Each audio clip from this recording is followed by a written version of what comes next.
So what if Godzilla is not a pink monster fighting for humans and is just misunderstood and could potentially even get along with King Kong at times? No, this Godzilla brings an already beaten Japan past World War II down to another level, -1. Godzilla is a pure, destructive, and seemingly impossible force in this film. It's a true at the edge of your seat type of film and its best sequences, and you can now watch it at the edge of your couch as it's streaming on Netflix for the moment. So, Lachlan, what did you think of Godzilla -1? Oh, thank God you said Godzilla -1, because I thought it was going to be an intro to this video, and I was not going to hold back. But because we're talking about Godzilla -1, let me start with how fantastic is it that a movie can be made for such a low budget and still be entertaining? And it shows you that you don't need flashy money and make your studios go bankrupt because you're just spending money on stupid shit and then the quality just gets worse and worse. For this film wasn't made for a lot and the quality is up there, and it shows that you don't need to have the flashiest of things in a film. You just have to have a good narrative and you have to have a clear idea and vision, and that's what Godzilla -1 does. It had a vision of how it wanted to make a modern day Godzilla movie. Well, when I say modern day, it wanted to make a Godzilla movie today in 2024, but the movie is set World War II, right? World War II? Yeah, World War II. Yeah. And the most important thing about that is they had a constraint on budget, so they couldn't go balls to the walls, making Godzilla run at 1 billion miles an hour. Godzilla is slow.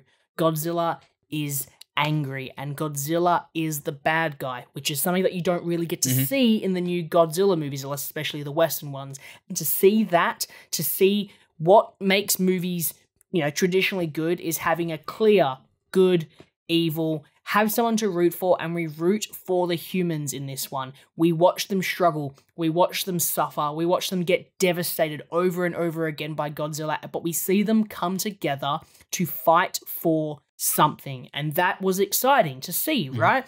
In the new Godzilla movies, we have them fighting each other along with the big kaijus fighting each other, but we don't really get much more of that these days. That's all we really get. We don't get kaiju fighting humans and humans trying to fight back. But in this one, we do, and we see that come through. It's a simple narrative. It's quite emotional at times. And most importantly, the visual effects, which could possibly have made or break this film, to have it only be like $15 million budget, to see them probably maybe fuck it up in the end and not have a really strong visual look to the film. Like, I love the look of Godzilla in this film. I think he looks badass as all hell, and all of the shots that he's in make him feel powerful. So if you have to see a movie this week and you're wanting to find something on Netflix, you should go watch Godzilla. Feels really big. I think he's charging up. It's just so hype each time he does it. It comes back to the roots of making this a story about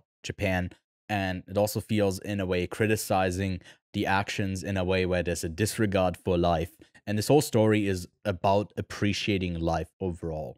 Like, a central character that was supposed to be a kamikaze fighter who didn't die in the war, has a lot of guilt that he's now thrown into life and doesn't really know what to do with his life. And then he has to take care of people because they start to depend on him. And what does he do with all that guilt that gets pent up? And I feel like it's a really, really strong narrative on a human level, which is something that the Americans ones always want, some kind of human narrative. But they have like one thing, and then they have like 7 other characters. This one is really focused on the one guy and everyone supporting around him. And the central character is not really intriguing. He's like in a lot of misery, as like the whole of Japan is.